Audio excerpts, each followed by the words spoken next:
ancient world in which the Jewish people arose, there was a custom amongst the surrounding peoples that they would, when they were bereaved, would take a sword or a knife and they'd cut themselves to feel physical pain to go with the emotional pain. And often they would make a cut here. So they would bleed. It would affirm their own mortality.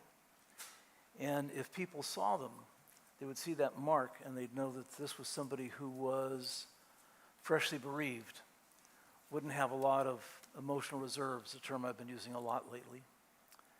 And they would perhaps treat them a little more kindly or with a little more understanding. Judaism never allowed us to harm ourselves in that way. So we evolved something different. When we got the news that someone had passed away, we would rip our clothes. But we are very practical people. And so we've evolved this custom, what's called a kriya ribbon. Kriya means to rent, not as an apartment, but to rip apart. And so for hearts that are torn asunder by a loss, there's the custom for next of kin and members of the family to wear one of these. And there's a bracha that goes with it, and we cut it or rip it towards the beginning of the service. And it's a reminder, this is not to be worn on Shabbat and only during Shiva, but since Shiva is being cut short by the, quote, holiday, it's a temporary thing, which is probably just as well because I've never been able to keep one of these on for a whole week. It just doesn't work that way for me. But so I've gotten to some of the next of kin. If there's anybody else in the family that would like to have one of these, I guess tell me now. It's optional. And okay, then I guess we're covered. Oh, I'm sorry.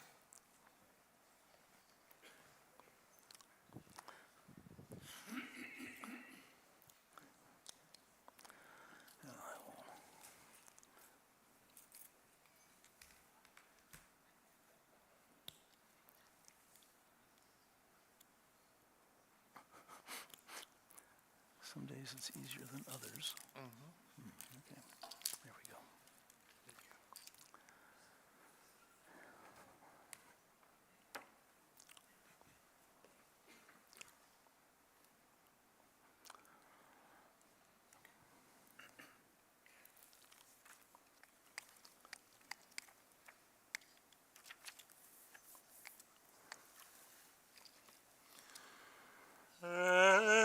Ezri me'im Adonai oseh shamayim va'aretz. Ezri me'im Adonai oseh shamayim va'aretz. Esa einai el harim me'ayin yavo Ezri. Esa einai el harim me'ayin yavo Ezri. Ezri me'im Adonai oseh shamayim va'aretz. Ezri me'im Adonai oseh shamayim va'aretz.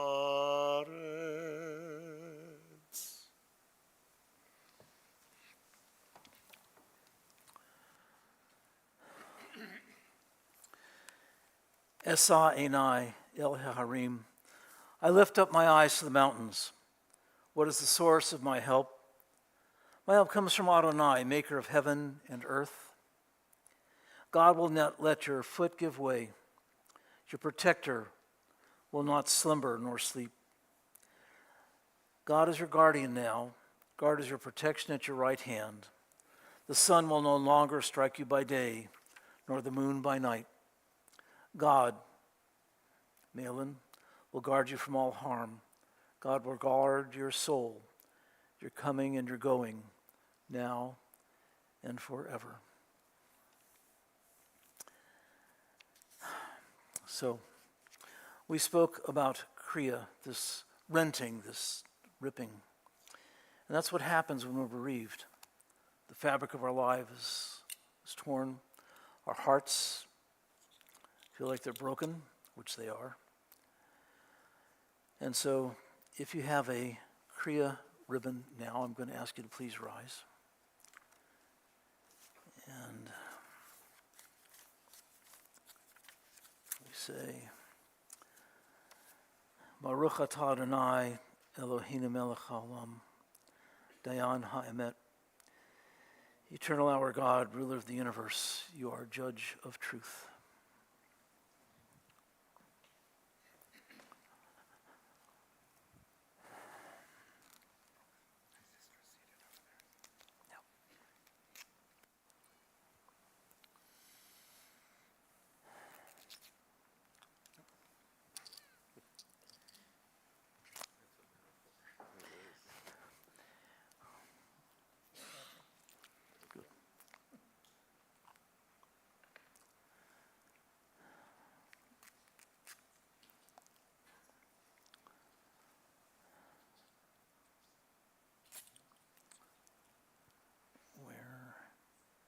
Oh, I'm sorry, Cynthia.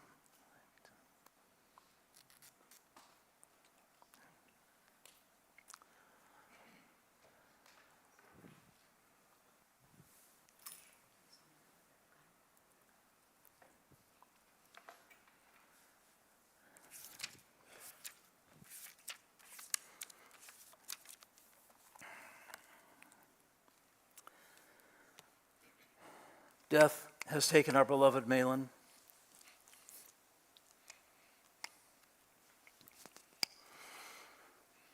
Our friends grieve in their darkened world. In their silence, there is lamentation. In their tears, there is loneliness. Lost in their sorrow, may they find the presence of loving friends. For Malin's love that united us in life, and which death cannot sever. For his companionship that we shared along life's path, and which continues through the tenderness of memory. For the gifts, the enormous gifts of his heart and mind that brought us joy and happiness, and which are now a precious remembrance. For all these and more, we give thanks. And so, it's traditional to listen to words from our scripture as we think of the joy that was ours and what we have lost.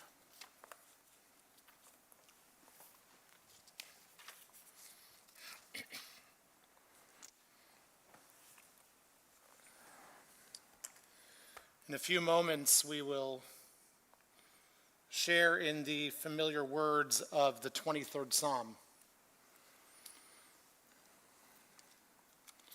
Some of you may recall from less than a year ago when we were together that I often speak about why it is that this psalm has become so central to us in these times of grief and mourning.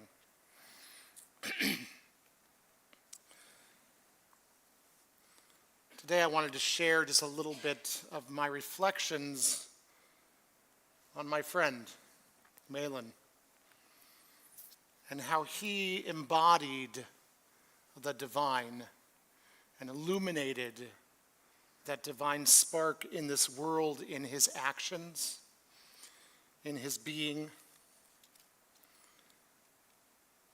and how he is my constant reminder of why it is that we pray the 23rd Psalm in times such as these. As we will read shortly, it begins by saying, Adonai is my shepherd, I shall not want. Malin Dollinger was an incredible provider to his family. But not just in the kind of mundane ways that a parent provides for their children and their spouse, not just in putting food on the table and shelter over their heads, but he encouraged his legacy. These children, these grandchildren, these great-grandchildren, to follow their passions and their dreams. He made sure you wanted for nothing as you followed those passions. That he supported you wholeheartedly. And in doing so, in watching you, in experiencing life through the eyes and the experiences of his legacy, he wanted for nothing as well. In seeing the spark in his beloved Lenore's eye when they were making music, beautiful music together in their lives, he wanted for nothing. And so too, she wanted for nothing. And you all wanted for nothing because you had this incredible supporter. We then speak about how God makes us lie down in green pastures, restores our souls. There was nothing that Malin loved more in life than being anywhere that Lenore was. Picnics, trips around the world, just being at home. He made sure that her needs were always at the forefront of his life. He loved lying down in any pastures when it was with his beloved, or when it was with his children, or his grandchildren, or his great-grandchildren.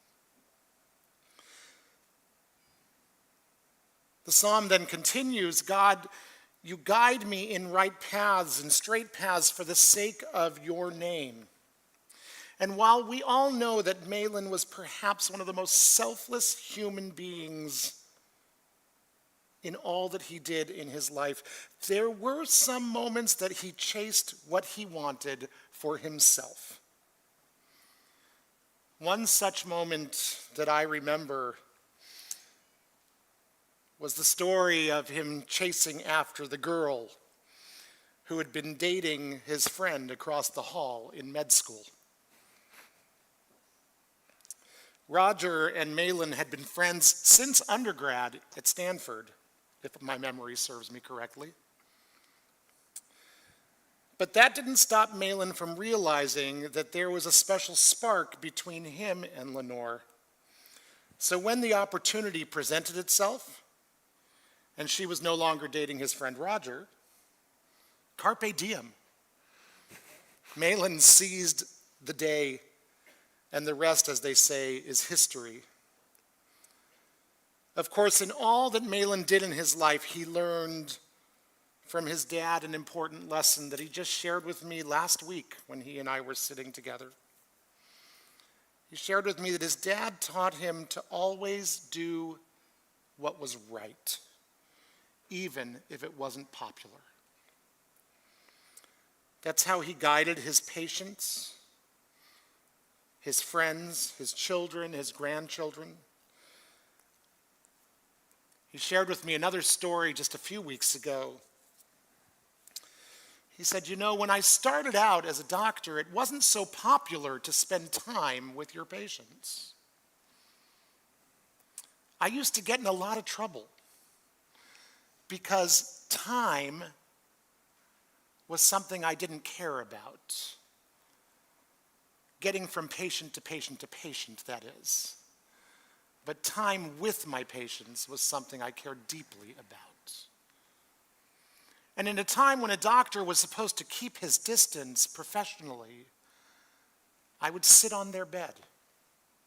I would hold their hand. I would give them all the time and attention that they needed at that very moment, because they were all that mattered at that very moment.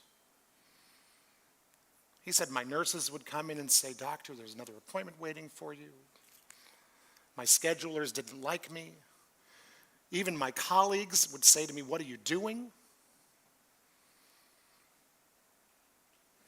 But what Malin was doing was guiding the entire medical field in a straight path for his name's sake. He was teaching his colleagues, his nurses, the people that worked around him and with him, that care was more important than the number of patients that you could see in a day. And he reshaped the way that patients were cared for through those actions. He invented the way that we now expect our medical professionals to treat us in a time when that wasn't popular. But in the words of his dad, it was the right thing to do. The text then continues, "You anoint my head with oil, my cup overflows."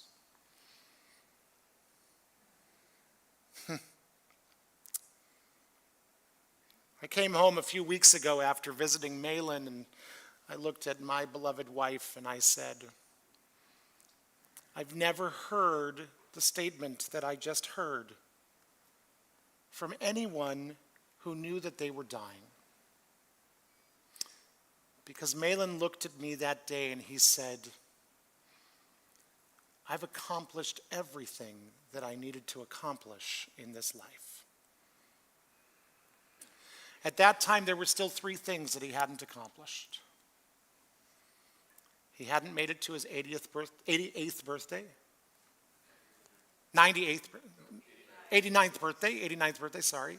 He hadn't made it to his 89th birthday, which was just a week ago or so. He had not unveiled the grave marker for his beloved Lenore.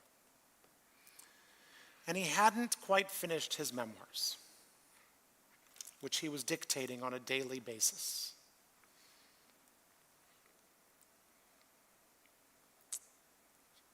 This past week, when I visited him and saw Jeff at the house as well, and then was in contact with Moshe, we realized that he had now completed everything that he had set out to do, and that might dictate that the time was near.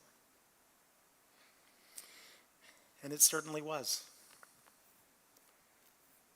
He died the same way that he lived his life, with intention, with purpose, and knowing that he was accomplishing all that he set out to do.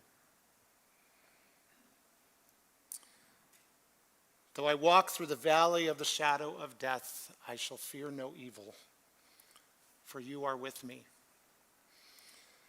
Malin and I talked about who the you was. Was the you God? Certainly.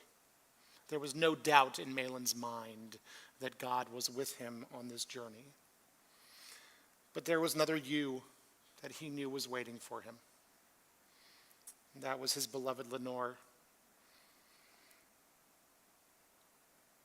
When I asked him how he was doing this last week when I visited him,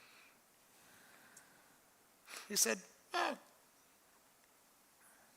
okay." And I looked at him and I said, "No, Malin, how are you doing right now? And he looked at me and he said, I am resolved. I am resolved. He feared nothing. He did not fear this next journey. He knew that he wouldn't be alone. Finally, the psalmist writes, only goodness and mercy shall follow me all the days of my life, and I shall dwell in the house of Adonai forever. As I stand here in front of what Malin referred to as his legacy, his children, his grandchildren, his great-grandchildren, all of whom are on paths that made him so incredibly proud.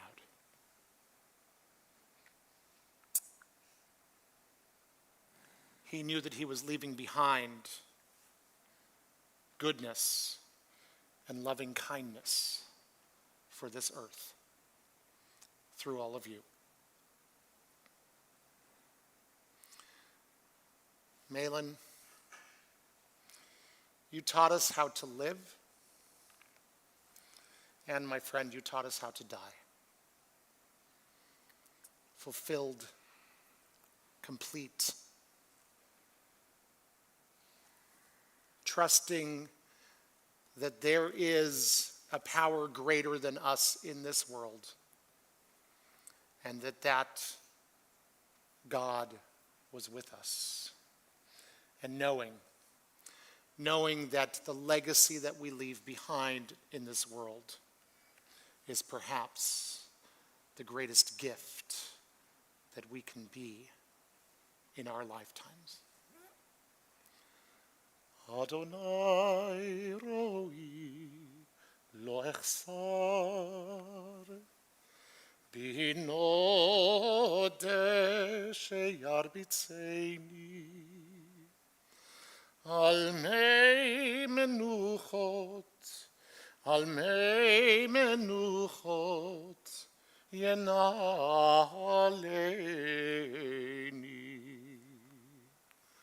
nafshi yeshovev yancheni b'magle tzedek yancheni b'magle tzedek leman shemo Gam ki elech begitz al mavet lo ira rak yata imadi shivtecha umishantecha hema yenachamuni Taroch lefanai, shulchan neged zorerai, dishanta vashemen roshi, kosi revaya. Ach tov v'chesed yirdefunni kol yemei chayai v'shavti beveit Adonai leorach yamim Adonai roi lo echsar Adonai roi lo echsar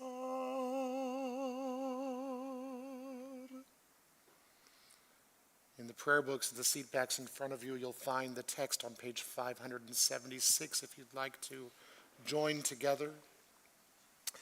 As we read these words in English, I invite you in your minds to take them for how they're written, or to interpolate Malin into all the ways that we describe God's presence. For he illuminated that presence in this world in all the ways that he was and continues to be for all of us. A psalm of David. Adonai is my shepherd, I lack nothing. God makes me lie down in green pastures. God leads me to water in places of repose. God renews my life. God guides me in right paths as befits God's name. Though I walk through a valley of deepest darkness, I fear no harm, for you are with me.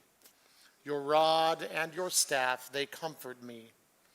You spread a table before me in full view of my enemies and anoint my head with oil. My drink is abundant. Only goodness and steadfast love shall pursue me all the days of my life, and I shall dwell in the house of Adonai for many long days and years.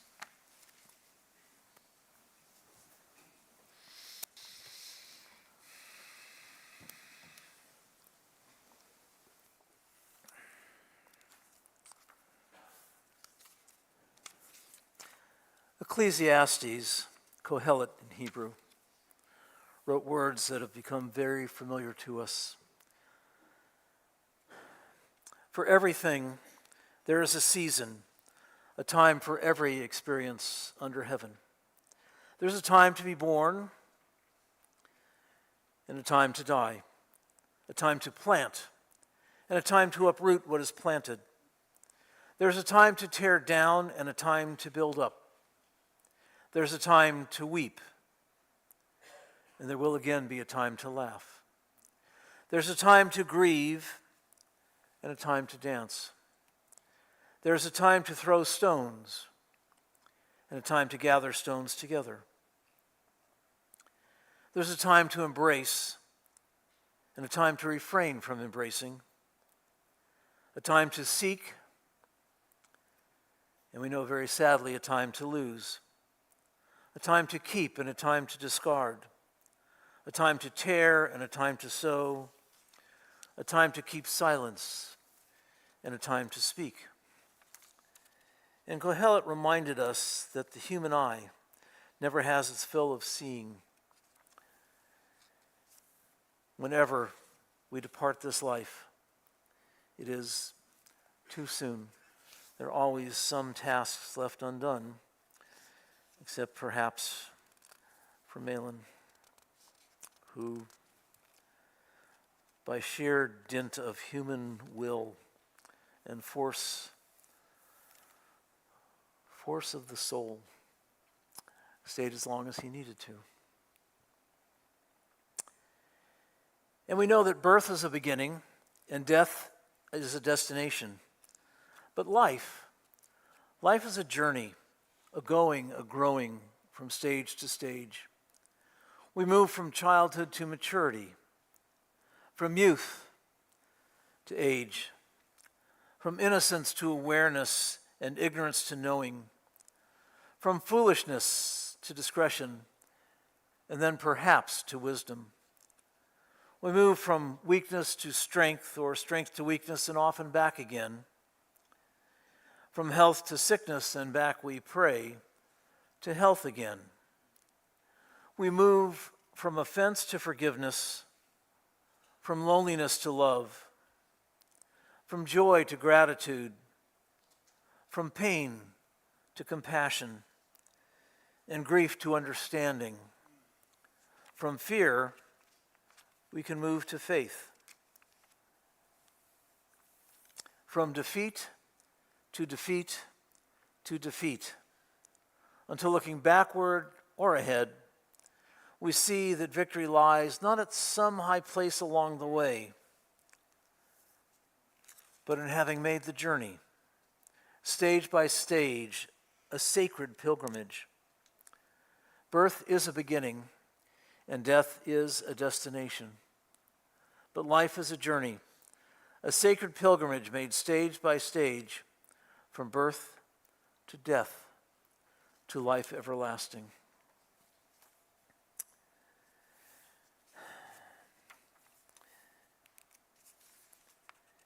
In his sorrow, Job cried out, Adonai Natan, v'Adonai lakach.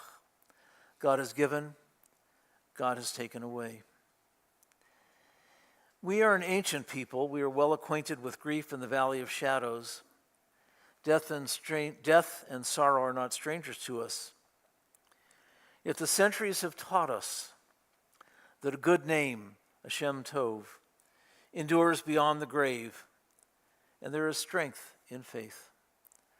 So with Job we say, you've given us a loved one who will not be forgotten. For all that was good and enduring in his life, we offer the deepest thanks of our hearts. And God, you've taken away. We pray for the strength to heal our broken hearts. And now, I'm going to call upon Jeff Dollinger to share with us some memories of his father.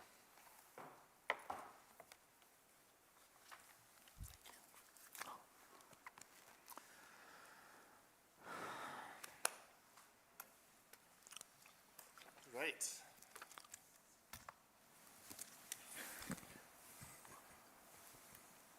Okay. First of all, anyone here uncomfortable observing a grown man cry? Now is your time to turn away.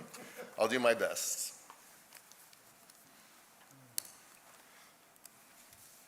Thank you all for being present to honor my father, Malin Dollinger. My father was a wondrous, remarkable, brilliant, unique, quirky human being. He lived a rich and extraordinary life. I've never met anyone anything like him. A month ago, as he sensed his final curtains were closing, he was stuck in bed in desperate need of a task.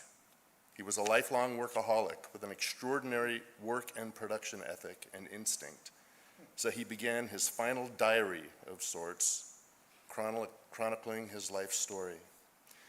We discussed chapter headings. He told me the last would be, "The carnival is over."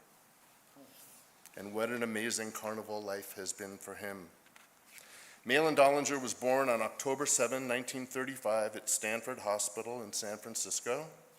He was son to Mel and Marilyn Dollinger and had a younger brother, Michael, with whom he was very close his entire life. He grew up in the San Francisco Bay Area, where he attended Burlingame High School, and he graduated with the highest honors. My dad loved music. Since childhood, he quickly took to keyboard instruments, including the piano and the accordion. He formed and conducted a band in high school, and they played gigs for cash. He was a conductor and a band leader, and his proclivity to control had begun to percolate. In 1953, he attended Stanford University, and he graduated in 3 years with highest honors, earning a degree in chemistry with one of the highest GPAs in the Stanford University's history. Then he was off to Yale Medical School, where he met my mom, Lenore, who was earning a nursing degree. He instantly fell in love with her. He followed tradition and proposed to her in the Stanford Quad. They were together until my mom passed last December. He loved her deeply and grieved her loss until the end. They were married in Hartford, Connecticut in 1960, and then headed west, where he underwent an internal medicine residency at UCLA. In 1961, he began a 2-year medical residency at UC San Francisco, which was interrupted in 1961 by his call to military service. In 1962, shortly after they were married, he joined the Navy and was immediately transferred to the Marines, where he underwent full Marine boot camp training, which was not an easy feat for one with flat feet and more inclined toward academics. He was a lieutenant attached to the 1st Marine Division at Camp Pendleton, and he served during the Cuban Missile Crisis. He was assigned as a battalion surgeon. He was actually en route on the USS Henrico, a troop transport ship that had previously landed on Omaha Beach. His ship went through the Panama Canal on its way to Cuba as part of the Cuban Missile Crisis. His job was to establish a hospital or a MASH unit. Mike Weinreb, his bunkmate, has been a lifelong friend. Boot camp isn't easy for anyone, much less an unathletic, flat-footed doctor who'd never worn a backpack in his life. And though the military had historically gone light on doctors, a decision was made that his class would be pressed as hard as every other. And he endured. He was always proud of his military service. After the Marines, he and Mom embarked on another sort of boot camp, one involving kids.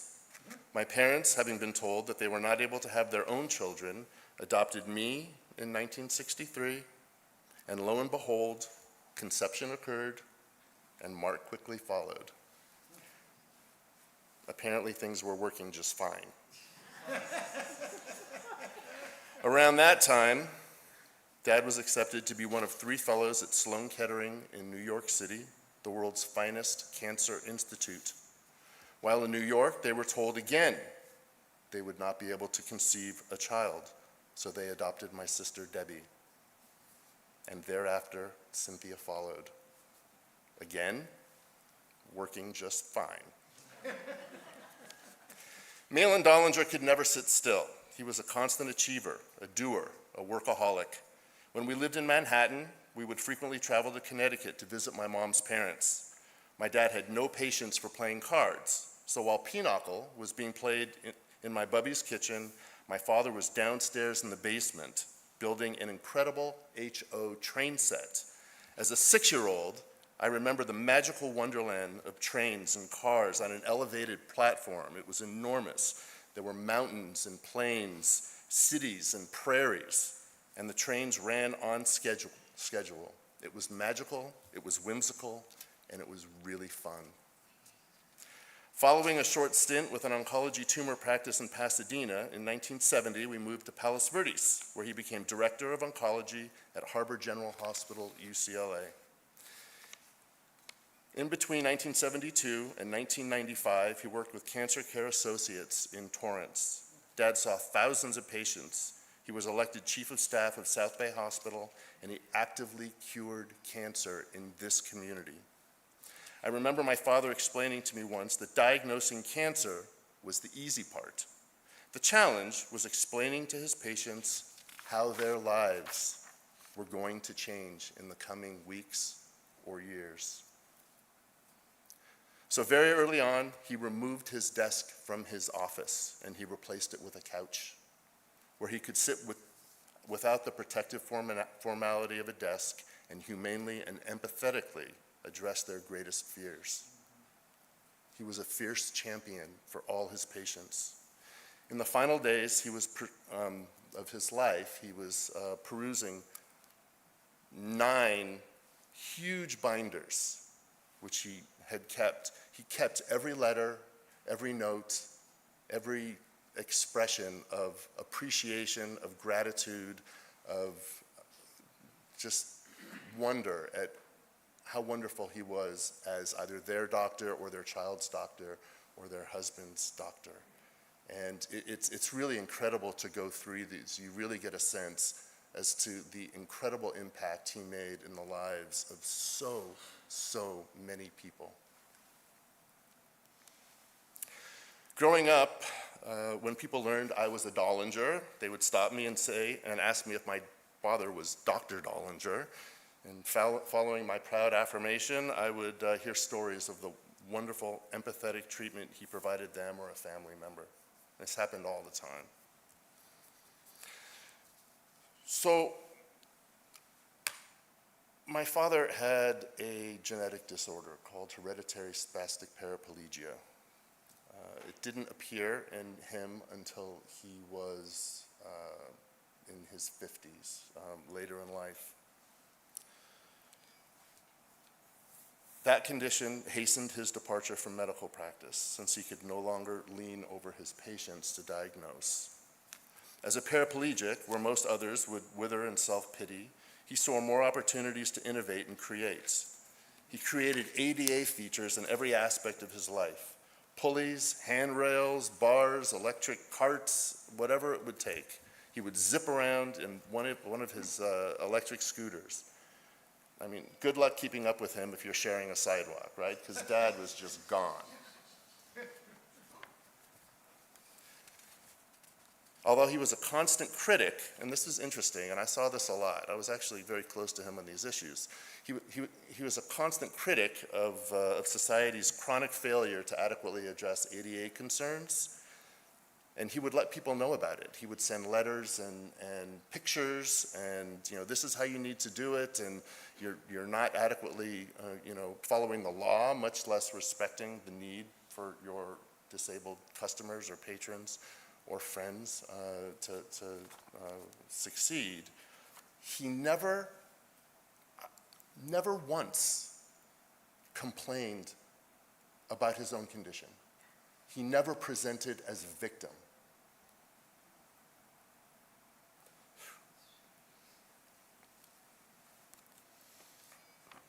He approached his disability with a Don Quixote-like fearlessness, and it was an inspiration to me. If he wanted to do something or be somewhere, he got it done. He would figure out a way.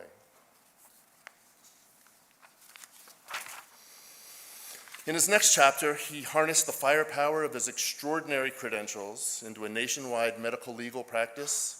He prepared opinions in hundreds of cancer-related lawsuits, speaking on behalf of both plaintiffs and defendants. He testified in numerous trials and was a leading national authority. Cases quickly settled when the other side discovered that Dollinger had been identified as an expert witness on the other side. His opinions positively influenced the standard of care across the discipline and forced doctors, hospitals, and insurance companies to do better.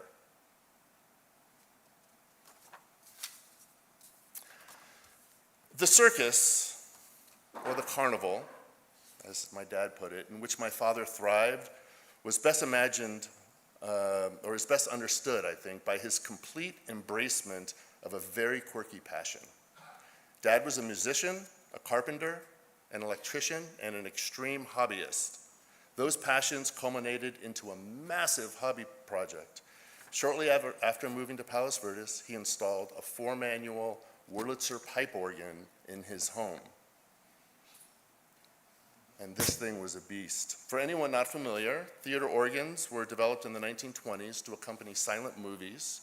People would go to the theater, there was no talking, so there'd be a big pipe organ there, and it would come up on an elevator, and the organist would play, and they'd play along with the movie. And they would add, as music can add emotion or just dimension, and it wasn't words, but it was something, and that's how people experienced movies in the 1920s. Dad's pipe organ, started in the Brooklyn Paramount Theater in the 20s and found its way into our living room. It was a circus beast. It was big, it was loud, it roared. It's hard to explain how loud this instrument actually was. It had 2,800 pipes, which required this massive turbine to create enough wind. That's how pipe organs operate. You have to have wind to go through the pipes. And this thing would spin. And this thing had a motor attached to it with 3 phases. So one motor would start, and then the next one, and then the next one. Every time my dad started to play his organ, every light in the neighborhood dimmed. Edison came and installed a transformer for our house. It served our house only, so that others were less aware of my dad's quirky hobby.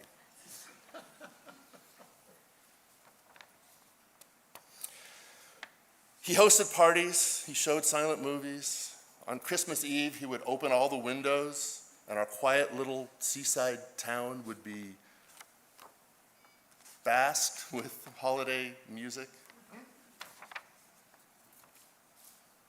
Our entire house, literally, the entire house had been transformed into this massive, extravagant, beautiful musical instrument. Never a dull moment in the Dollinger tent. He also played accordions, vibraharps, a calliope, numerous and varying types of keyboard instruments, percussion instruments, banjo, ukulele, you name it, all over the house. Dollinger gatherings were never complete without a happy birthday on the accordion or the harmonica. And over the last few years, he even learned to play the guitar, some of which he would modify to accommodate his disability. And he played music until the end. On his favorite harmonica, the day before he passed, the last song he played for me was Hatikva. Even his house presented like a magical carnival tent. It was full of instruments, huge green jade pagodas. There were statues of lions and tigers, clown figurines scattered about. His walls were covered with extravagant mural displays of celebrity musicians and celebrations. And all through all the chaotic resonance of this big parade of my dad's life, my father gently and lovingly and constantly wrote poetry. Many of his poems were published in a private collection. His book is on the table out there. For anyone coming to the house, it'll be available. It's special, so please take a look. Anyone that knew my dad knew he needed to be in control all the time. It was his best and most off-putting quality. This obsession served him well concerning his disability.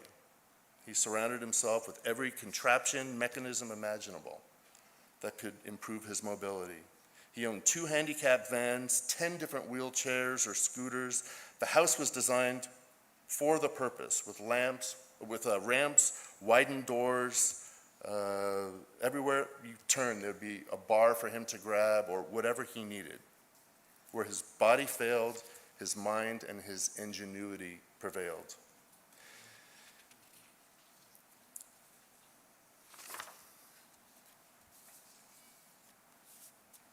And anyone that knows me and my proclivity to pun incessantly, you can blame Malin Dollinger. Since I was a child, we would compete around the table. It was a little bit of a contest. Someone would come up with a pun, you had to come up with one too. And you'd better be thinking 2 puns ahead because there's a good chance someone else has already thought of the one you're about to say. He was always looking for ways to make people smile. So, Dad, my parting pun to you. Despite your HSP, you were always a stand-up guy. And to honor him, he would have responded, Jeff, you finally have a leg up on me. And I will leave it there. Dad, you win. Okay, so the Fox Theater, one of his great last donations to the city of Tucson, Arizona, which is the home of the Fox Theater, he donated his pipe organ, and he was fortunate enough to see it installed and completed, and it's really an incredible thing to witness. Last year, we all visited the Fox Theater. He was honored. He really appreciated that. His name is on it, and it's a pride now of the city. And we got to watch one of the world's best organists accompany one of the greatest silent movies called Metropolis, and it was really a wonderful experience. And if you're ever driving through town, you should go check out the pipe organ. The one I described that used to be in our house is now there. So, Mom died last December. I did not expect to be here so soon after. And the last 10 months were hard for him. He loved her deeply. He mourned and grieved. He believed the Talmudic expression that at the end, that he and my mom's souls were divinely ordained, and they were meant to be reunited, and they are being buried in the same plot. He was comforted that they would share a headstone, and as Ilan mentioned, one of his last life experiences, in fact, the last life experience he had outside our house, was visiting the cemetery and seeing the stone and the plot, and just getting some comfort as to where he would be. It was a perfect final outing. So Dad thought a lot about everything, and his need to control extended beyond his death and to this very event. You should not be surprised. In fact, he spent a lot of time imagining his funeral and what would be said, and I think we've done a pretty good job honoring his wishes. I have emails, we all saw emails from him explaining, little thoughts here and there. And one thing he wanted communicated was that his success in life, which was extraordinary, was entirely and 100% due to Mom.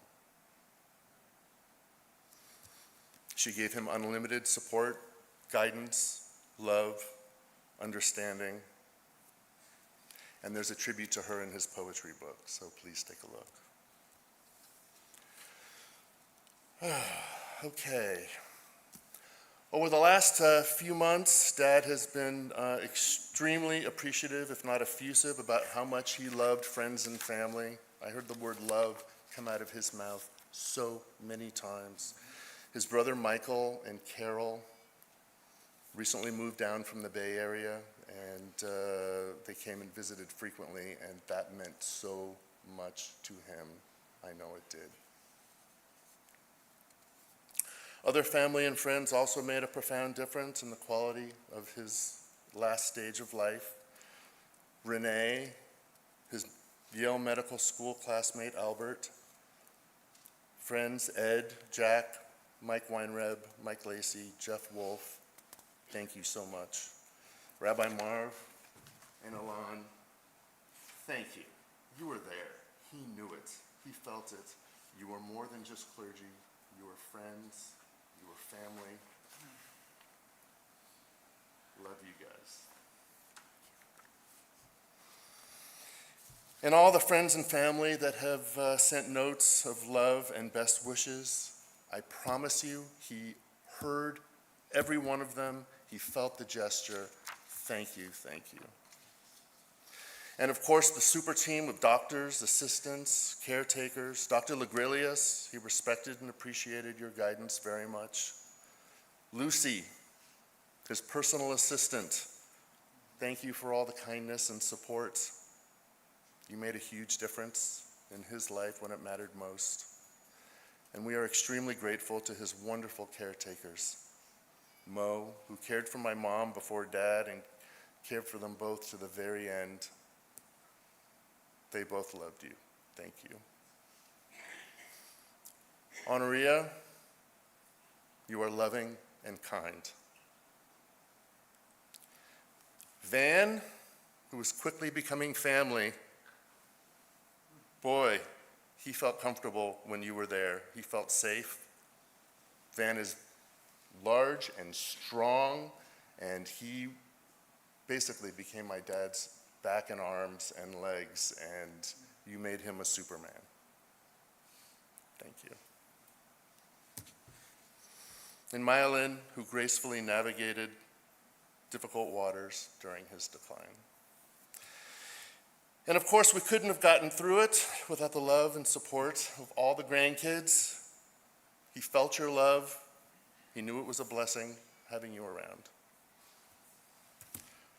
And to my siblings. Wow, we did it. Boy, despite our differences, this group came together. We were there every day. We managed a hospital in the house. Everyone had their own assigned tasks. Nothing got in the way of that. It was I hope, first of all, I'm sorry I didn't have more kids. I have 2. 4 worked really well. Boy, could not have done it without the 3 of you guys, and I love you all. And you know what? Dad seeing that was a gift to him.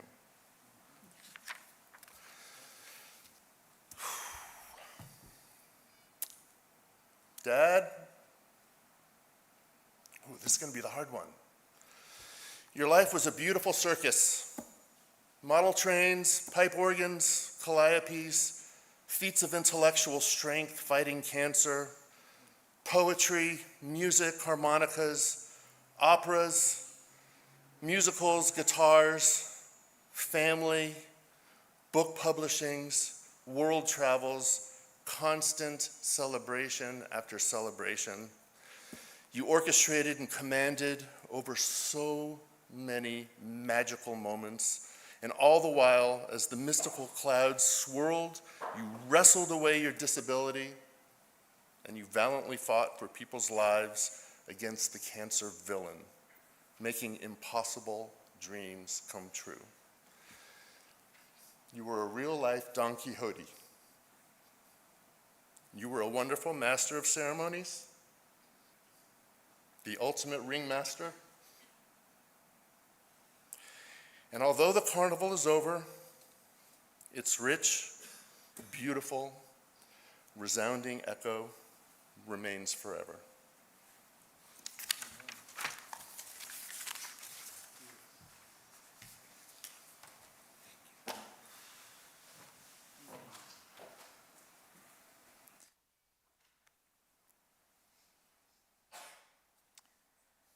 Now I'm going to call upon Stephen Dollinger, the grandson.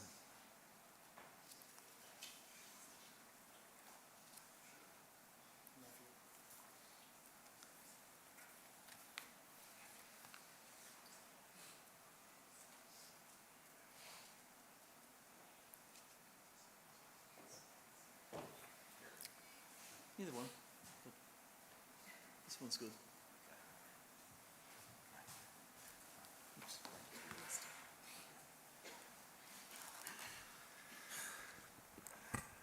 Good afternoon. I am Steve Dollinger. My dad, Mike, was Malin's younger brother. And my dad had a few words he wanted to say and has asked me to step in and say those. I guess with the pending World Series coming up and the Dodgers and the Yankees, it's appropriate that a pinch hitter steps in here, and I'm happy to do that.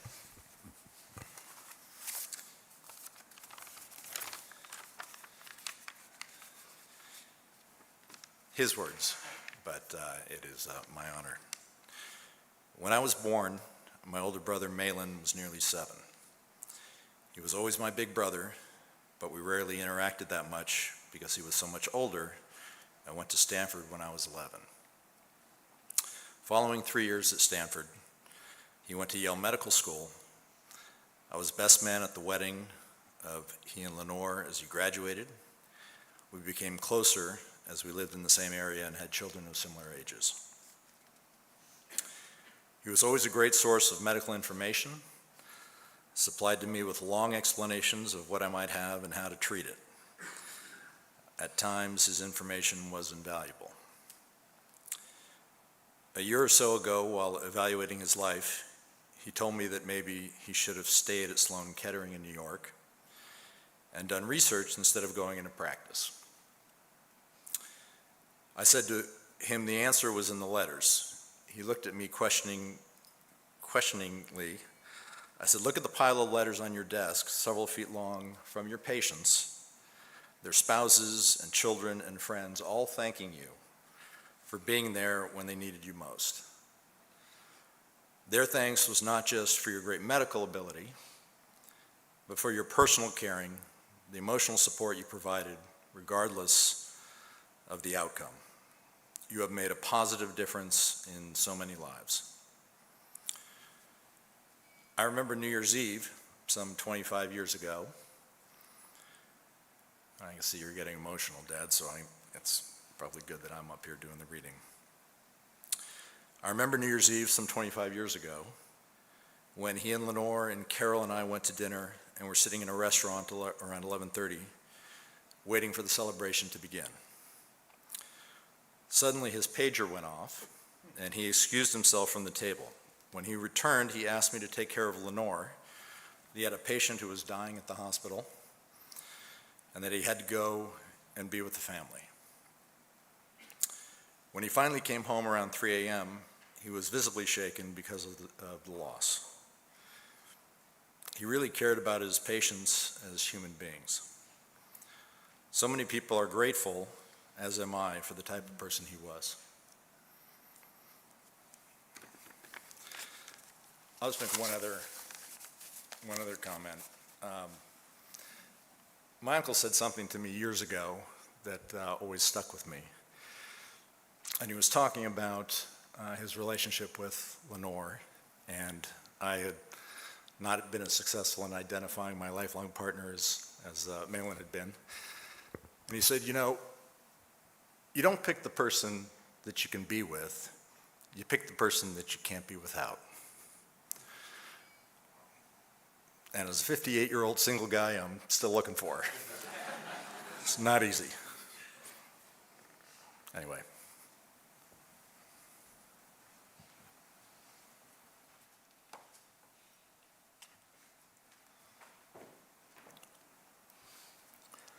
Motion.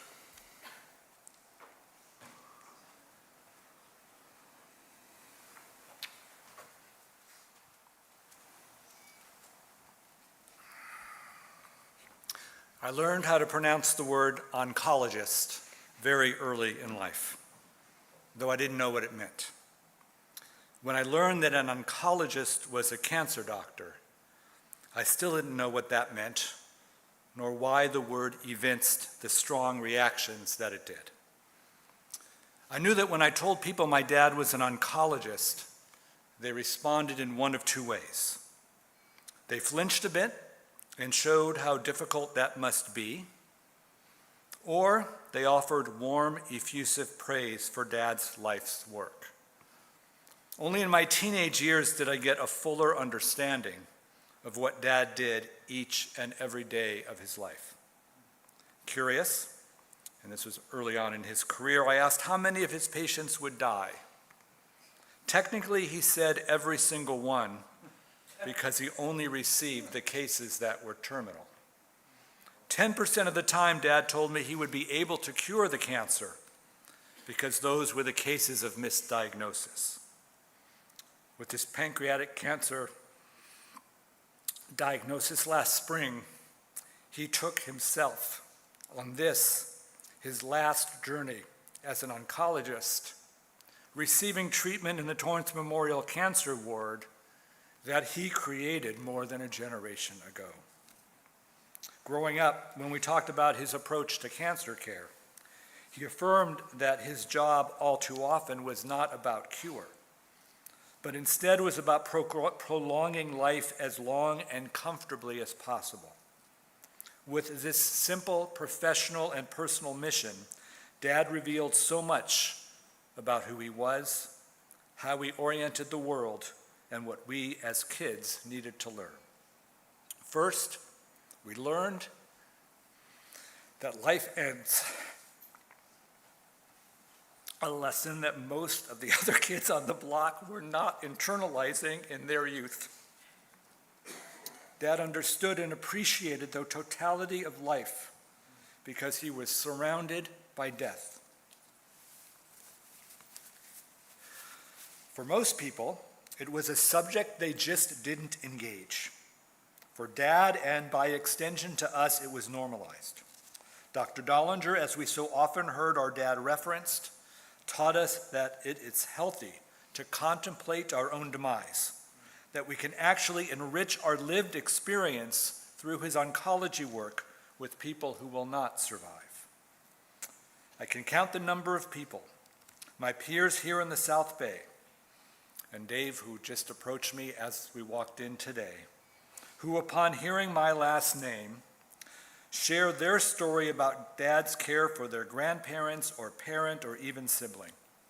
And while I would get a bit uncomfortable and awkward, fearful of what words are going to come out next, they just filled with warmth and appreciation and love for the way Dad tendered his care for his approach to medicine and to cancer. So Dad, through his patients, friends and families, we learned about the meaning, the intent, and the purpose of what it means to live a good life. Dad centered patients' humanity. He simply cared about them. He connected with them, he talked with them directly and honestly. Most of all, he offered a path for them above and beyond the chemo or the radiation to come. As I heard from these family members, Dad combined the Western approach to medical science with Eastern and what I would add as Jewish concepts about life itself. As a man, a son, and now a father, he modeled masculine vulnerability.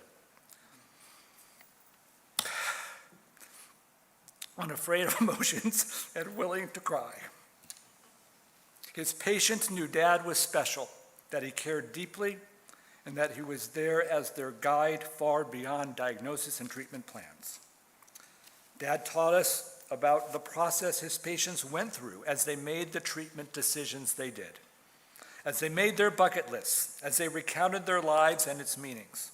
Through his patients, Dad internalized these journeys, and then he revealed them to us in his everyday interactions without even trying. From Dad, I knew we should all strive to live long, healthy, productive lives. And he did, inside and outside of medicine. As you heard, he rebuilt a Wurlitzer pipe organ in his spare time. He authored multiple books, created a radio station, and a professional caliber woodshop in the garage. On Dad's bucket list, a book he never got to write. He understood his place in the history of medicine and in oncology. For the first time in the human experience, he once explained to me, people actually know that they're going to die. How that death will happen, and to a certain extent, when it will happen. What does that mean? How can any of us hold that knowledge, process it, or act on it? He knew that he stood in the middle of that human and medical evolution. He knew he delivered that news and then partnered with his patients and their families on that journey. Thanks to modern medicine, Dad enjoyed the privilege, if that's not too strange a word, to wonder out loud with his patients about their hopes and disappointments, about their sense of spirituality and life meaning, about their connection to religion and any sense of what death means in that sense. I was so moved by Dad's internist and gerontologist, Dr. Tom Legrelius. He knew Dad both personally and professionally, navigating this interesting mixture of Dad as patient and colleague.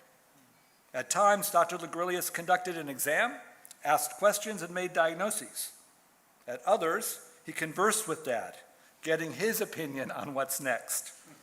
Through it all, Dr. Legrelius showed Dad respect and honor, along with his medical diagnoses and truth. To be a terminally ill cancer patient is quite different from being an oncologist.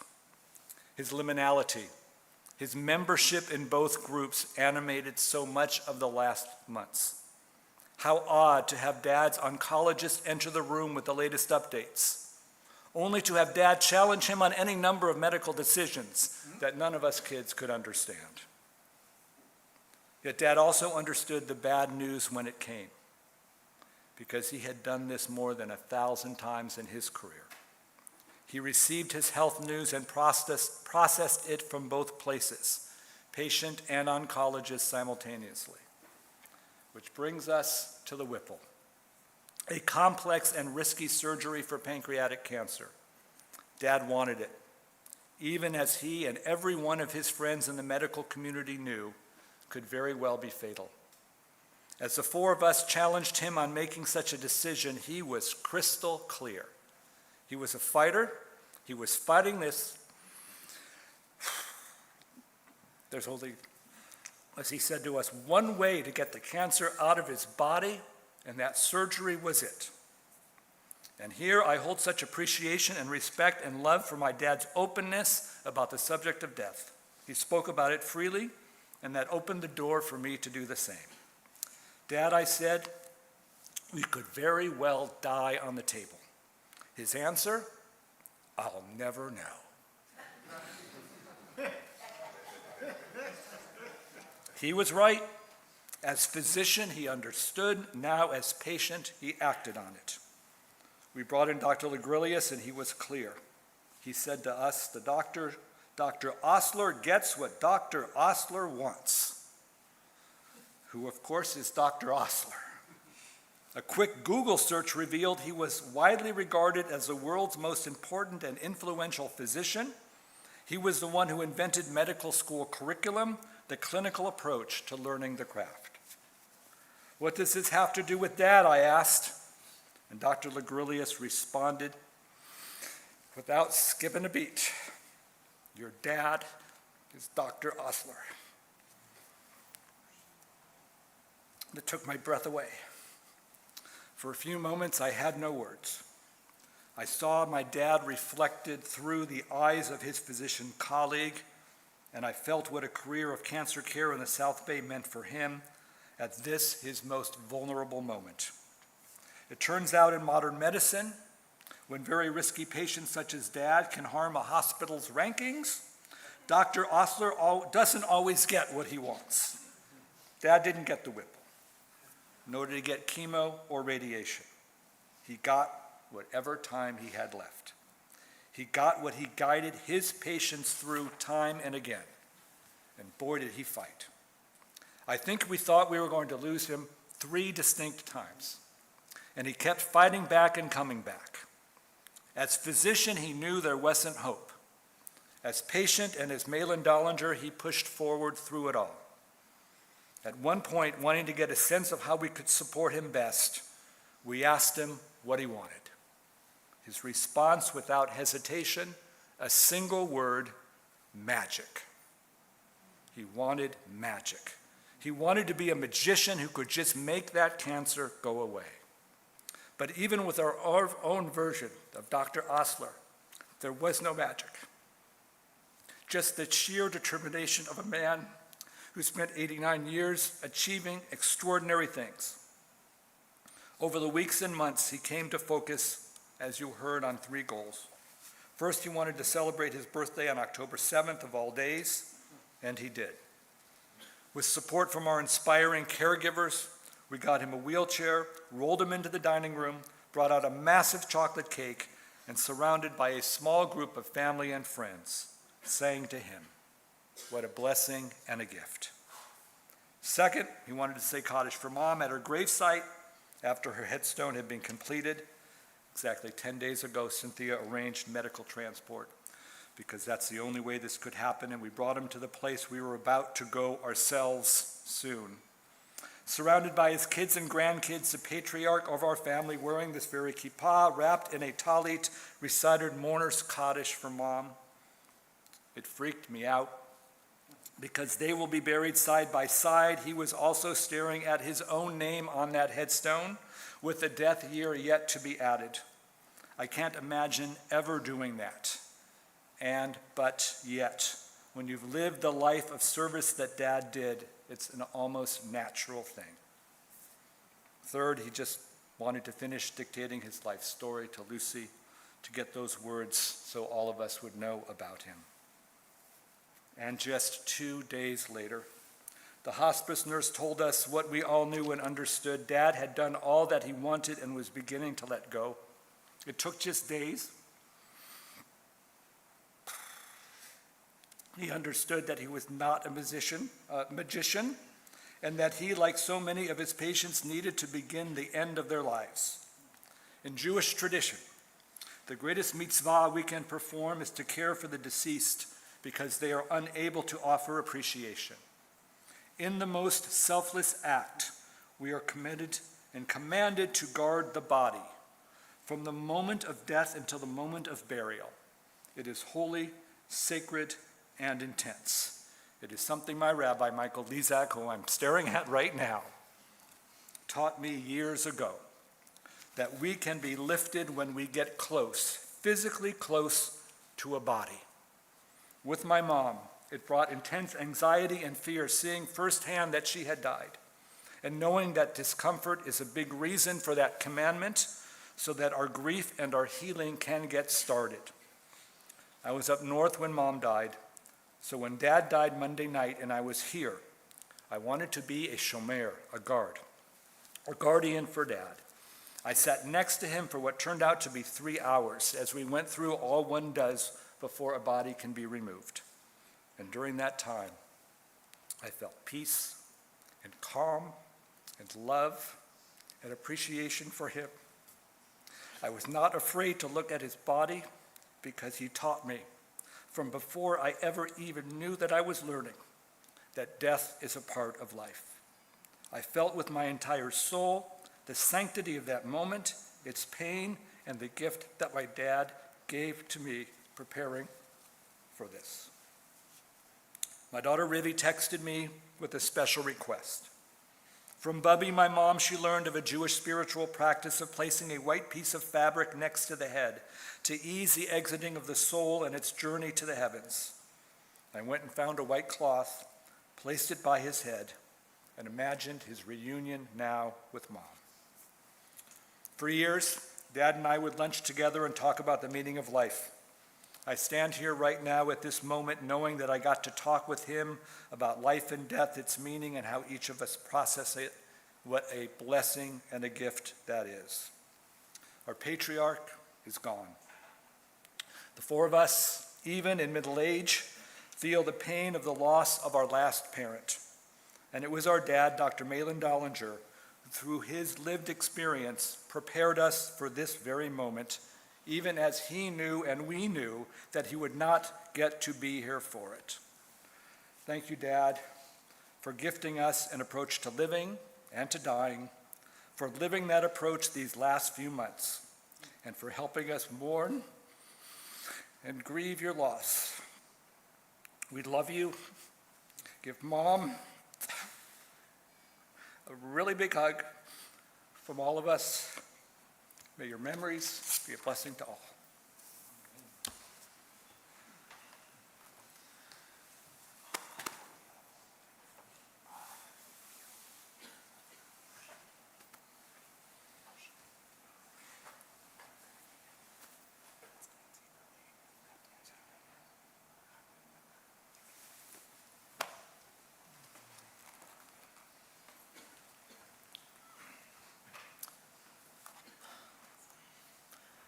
And now, Marcy Dollinger.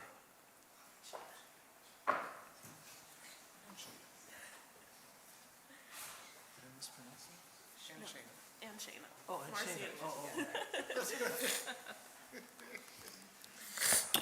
One second.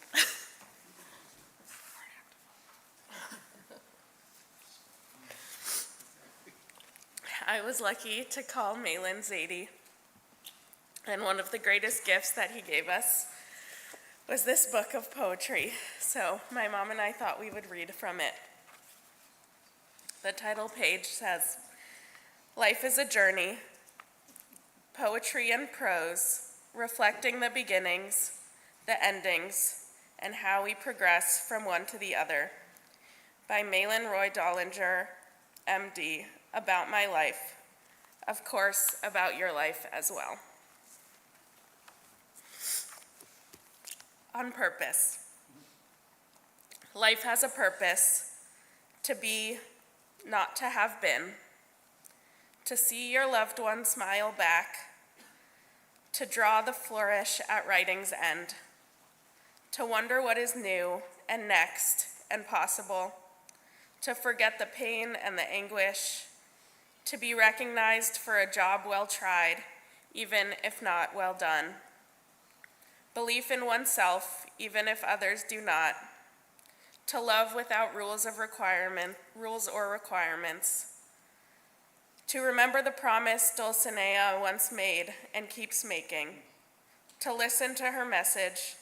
To listen to the long unheard voice on the phone, reminding me I have old friends, to realize possessions are not mine, loaners from God's pawn shop, my privilege to redeem them during my life, to be returned now or later, cared for by others as did I, to make a difference to someone or to many, to learn the truth about myself, my love, my lover, my loving kindness, my lovability, to be level or tilted, whatever works, no matter, to be true to myself above all, to respond to the needy, even if it be myself. Look within, not without, for the answer. Life has a purpose.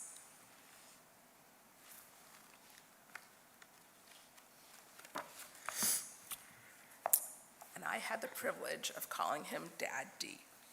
My epiphany for today. We are here on this planet for an incredibly brief time compared to the vastness of the universe's existence, Earth's existence, and especially man's existence. I believe that each of us, in our own way, repeats the goals and aspirations of our predecessors, comes to understand the glory and the frailty of human existence, understands that without failure there is no triumph, and that the ultimate goal of our time on earth is to make a difference. A difference for us individually, which is not as important as a difference for others. Others might be our family and loved ones, our coworkers and friends, our natural habitat, our cities, our states, and our nation, or even in a few exceptional cases, for the world at large. Basic truths evolve as life is lived, as do life's lessons. Goodness is its own reward. The golden rule is universal. We will be judged by how we treat others, especially those lower in status. And the most recent awareness, my own epiphany, is to realize that my parents and theirs ad infinitum went through the very same mental process of understanding life as we live it, its joys and failures, and finally, the realization that we are all the same. Even though we have different names and languages, professions and interests, attributes and goals, we all have the same role in our collective and individual lives to make a difference. And when the twilight of each of our lives is upon us, we all ask the same fundamental question: did I make a difference while I was here? Was someone better? Was something better? Was I true to myself, to my parents, to my destiny? My own answer is yes. In that wish and that goal, we are all the same, just like our parents and our children and their children. Malin, Dollinger, MD, April 1st, 2014.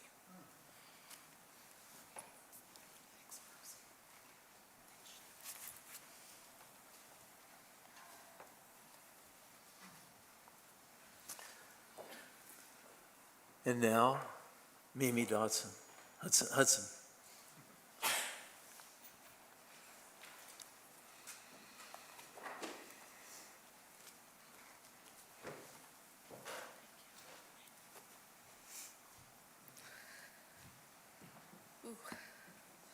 Being a later speaker is definitely harder.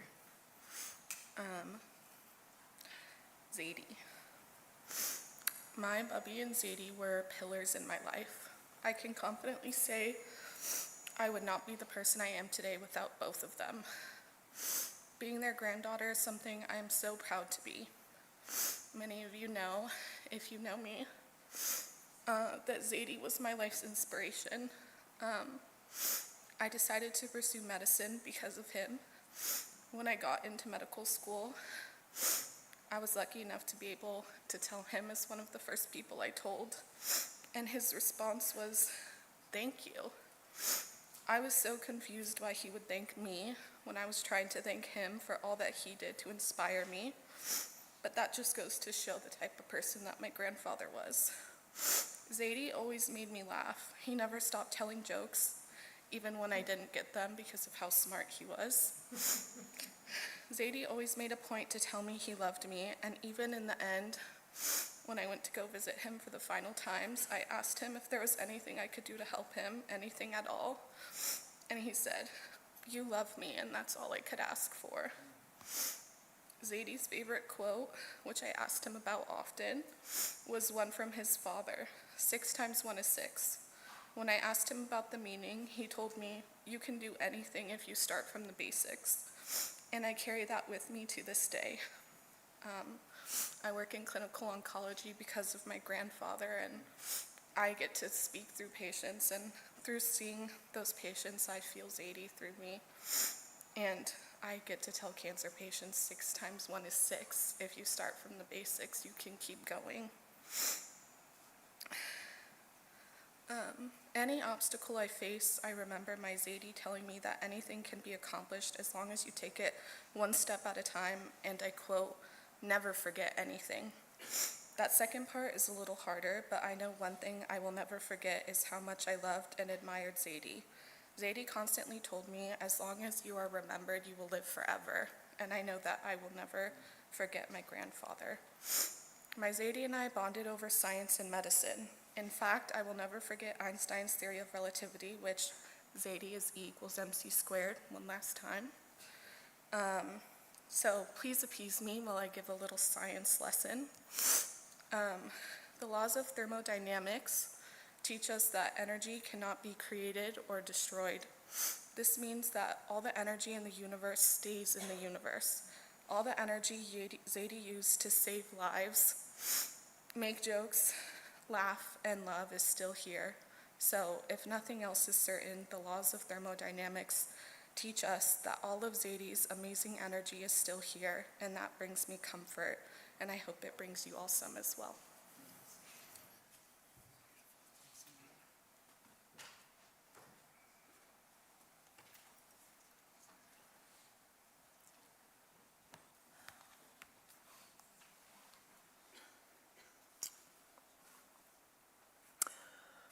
Mimi, I had that discussion with Malin, conservation of matter and energy.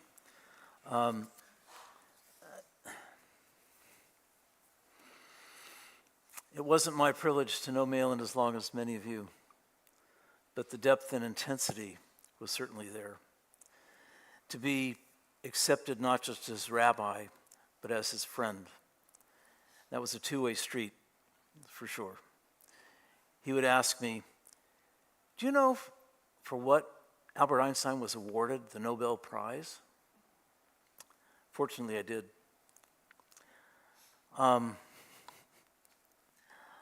I've never in my life known somebody who wrote a poem to oxidative phosphorylation. And we talked about that. And in it was the Whipple procedure as well.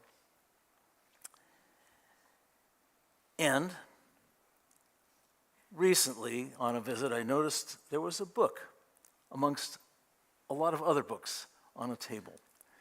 I think it was called Mastering Expert Witness Testimony. I thought, of course, there was a book. But what I have to ask you, Malin, is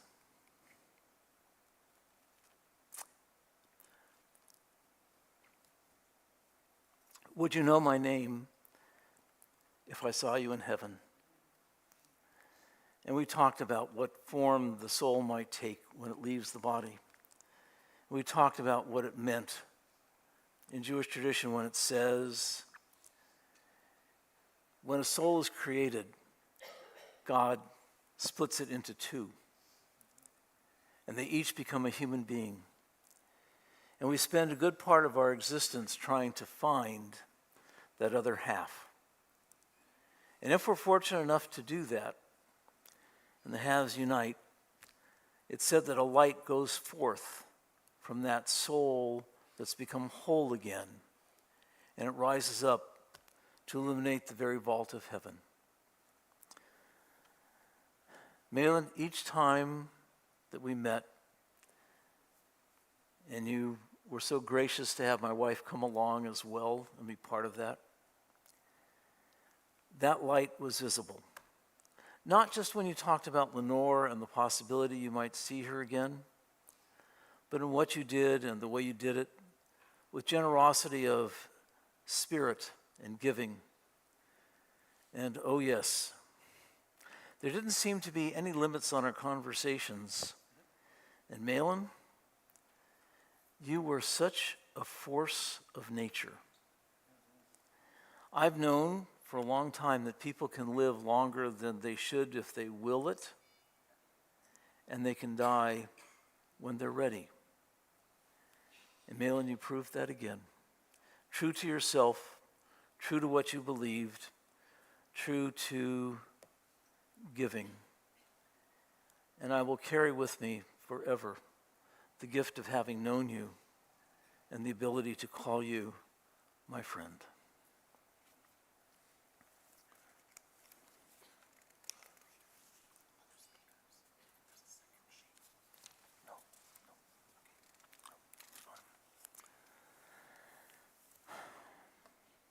God, you give us loved ones and make them the strength of our life and the light of our eyes. They depart and leave us bereft on a lonely way, but you are the living fountain from which our healing flows. To you the stricken look for comfort and the sorrow-laden for consolation. We see life as through windows that open on eternity. We see that love endures and the soul endures, as you, O God, endure forever. We see that the years are more than grass that withers, more than flowers that fade. They weave a timeless pattern in this world. And it's a reminder that we are made in the divine image. And it's a reminder of what we can do, who we can be, and the good that we can bring into this world if we choose to. And now it's time to commit Malin's soul to everlasting care. Please rise as you are able for El Malay Rachamim.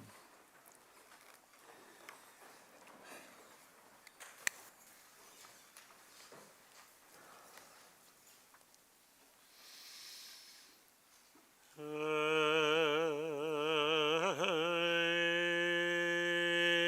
Malay Rachamim Shochen Bamromim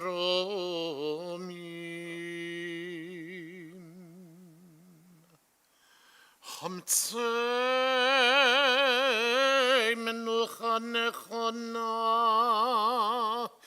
Tachat Kanfei Hashechina Im Kedoshim Utorim Kezohar Haraki Amazhirim Et Nishmat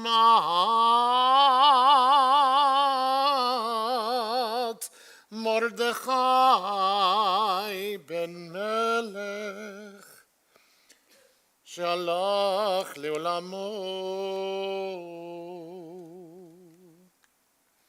Baal Harachamim Yastirehu Beseder Kenafav Leolamim Vitzror Achayim Et Nishmato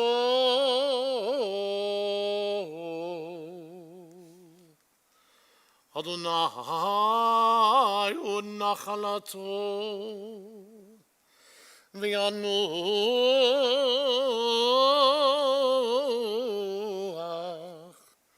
B'shalom Al Mishkavo V'nomar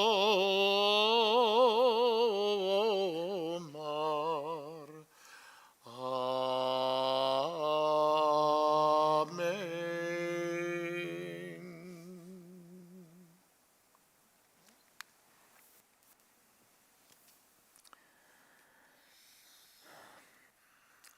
Compassionate God, eternal Spirit of the universe, grant perfect rest in your sheltering presence to Malin Dollinger, who has entered eternity. O God of mercy, let him find refuge in your eternal presence and shelter him in the shadow of your wings.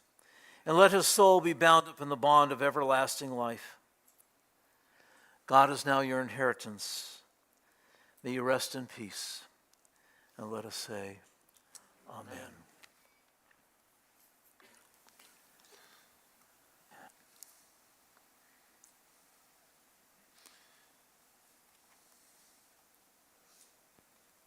And that concludes the service here. And we will proceed to Green Hills for the interment. Please, they'd like to go out that way, actually.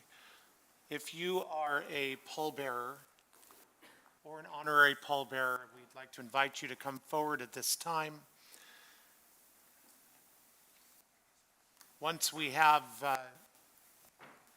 taken the casket out of the sanctuary, we invite everyone to please go to their cars. We are not traveling to the cemetery in procession, so please obey the laws of the road. And we will meet up again at the cemetery for the burial. For those of you that are with us on Zoom, I invite you to please remain on Zoom. You're welcome to put comments in the chat, and we will once again log into the Zoom from the cemetery so that you can be a part of the burial as well if you wish. Immediately following the burial, friends and family are all invited back to Jeff and Patty's home for a meal of condolence. And Jeff, what's the address? 700 via Samantha. So, or text me or Exactly. If you don't know where you're going, we'll get you there. Yeah. 700 Via via Samantha. Samante. Great.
Yes.